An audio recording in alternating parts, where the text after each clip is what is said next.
আসসালামু আলাইকুম প্রিয় দাখিল দশম শ্রেণীর পরীক্ষার্থী বন্ধুরা, এসএম ক্রিয়েট চ্যানেলে তাহকিক ক্লাসের নবম পর্বে তোমাদের স্বাগতম। তো গত ক্লাসে আমরা তাহকিকের একটা গুরুত্বপূর্ণ টপিক বাহাস নিয়ে আলোচনা করেছিলাম। এ পর্বেও বাহাস নিয়ে আলোচনা করব। তো তাহকিক নির্ণয়ের ক্ষেত্রে আমরা অনেক সময় লক্ষ্য করি যে বাহাসের ক্ষেত্রে ইসবাত ফেল মাজি মারুফ বা মোজারে মারুফ, ইসবাত ফেল মাজি মাজহুল বা মোজারে মাজহুল হয়ে থাকে। তো আমরা কখন বুঝবো যে মাজি মারুফ নাকি মাজহুল অথবা মোজারে মারুফ নাকি মোজারে মাজহুল? তো চলো এ সম্পর্কে মূল আলোচনায় যাওয়া যাক। প্রথমত আমরা জানবো যে ফাইল তথা কর্তা হিসেবে ফেল দুই প্রকার। এক নম্বর হচ্ছে ফেলে মারুফ, দুই নম্বর ফেলে মাজহুল। ফেলে মারুফ হলো বাক্যে যে ক্রিয়ার ফাইল উল্লেখ থাকে। ফাইল অর্থ কি পড়েছিলাম গত ক্লাসে, যে ফাইল অর্থ কর্তা, অর্থাৎ বাক্যে যে ক্রিয়ার কর্তা উল্লেখ থাকে তাকে ফেলে মারুফ বলে। কর্তা মানে আমরা বুঝি যে যে ব্যক্তির দ্বারা ক্রিয়া সম্পাদন হয় সে হলো কর্তা। আবার আমরা আরেকটি নিয়ম পড়েছিলাম যে কে দ্বারা যদি প্রশ্ন করা হয় তাহলে যে উত্তর আসে সেটাই হলো ফাইল তথা কর্তা। চলো আমরা এখন উদাহরণে চলে যাই। আকালা সাজেদু অর্থ হচ্ছে সাজেদ খেয়েছে। তো কে খেয়েছে? সাজেদ খেয়েছে। তাহলে কে দ্বারা প্রশ্ন করলে যেটা পাবো সেটাই ফাইল। তাহলে এই বাক্যে কে খেয়েছে? সাজেদ খেয়েছে, অর্থাৎ বাক্যের কর্তা, খাওয়ার কাজটি সাজেদের দ্বারা সম্পূর্ণ হয়েছে। এখানে বাক্যের কর্তা উল্লেখ আছে, সুতরাং এটা হচ্ছে ফেলে মারুফ। এখন যাওয়া যাক ফেলে মাজহুলের দিকে। তো ফেলে মাজহুল হলো বাক্যে যে ক্রিয়ার ফাইল উল্লেখ থাকে না। ফাইল অর্থ ক্রিয়া সম্পাদনকারী অর্থাৎ কর্তা উল্লেখ থাকে না, তাকে ফেলে মাজহুল বলে। উদাহরণ কাতাবা লেখা হয়েছে। তো কে লিখেছে?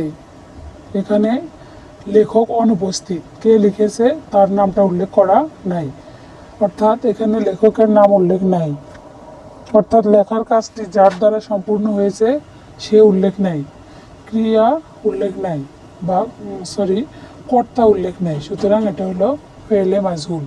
সংক্ষেপে যদি আমরা বলতে চাই যে যে ক্রিয়ার কর্তা উল্লেখ থাকে সেটাই ফেলে মারুফ, আর যেটার কর্তা উল্লেখ থাকে না সেটা হলো ফেলে মাজহুল।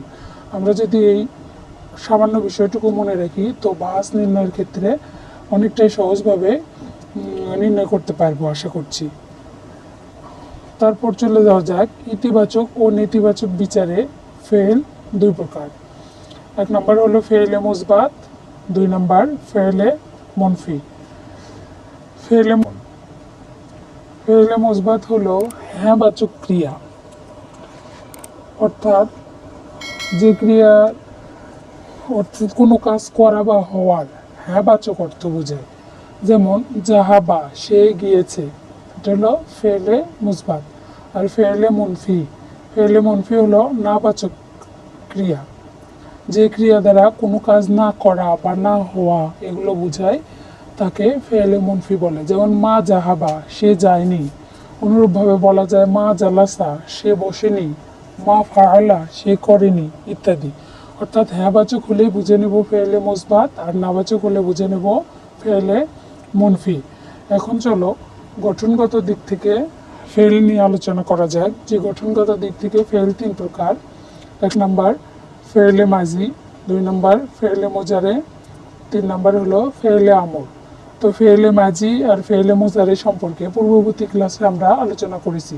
ফেলে মাজি অর্থ অতীতকালীন ক্রিয়া, আর মোজারে অর্থ বর্তমান ও ভবিষ্যৎকালীন ক্রিয়া। এখন যাওয়া যাক ফেলে আমরে। যে ফেল দ্বারা কোনো কাজের আদেশ, নির্দেশ বা অনুরোধ করা বোঝায় তাকে ফেলে আমর বলে। যেমন ইজলিস তুমি বসো, ইফআল তুমি করো ইত্যাদি।